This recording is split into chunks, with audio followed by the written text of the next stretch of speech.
The very first fascist organization in the world was the Ku Klux Klan. That's right, American fascism was not inspired by Germany.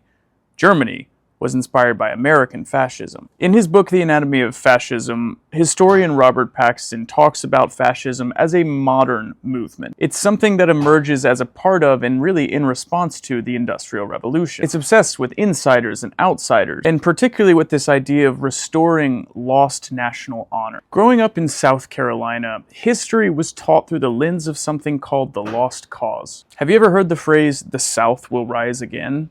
That's the lost cause. It is a historical myth that was created in the wake of the humiliation that was the Civil War. It was designed to make white Southerners feel better about having all their slaves taken away. It told them that there was something uniquely special and culturally beautiful about the pre-war South, that the Civil War was about Northern aggression rather than Southern slavery, and that the South was really committed to states' rights, which were crushed by Northern interference. Of course, historically, this is all BS. The government that was created by the Confederacy was the most authoritarian government to ever exist on American soil. But when figures like Wade Hampton and Benjamin Ryan Tillman, the founder of Clemson University, by the way, re-established white supremacy after the failure of radical Reconstruction in the South, the new history of the Confederacy was born. And the social and racial hierarchy that the Confederacy represented was recreated through black codes in the American South. These black codes, or so-called Jim Crow laws, became the explicit inspiration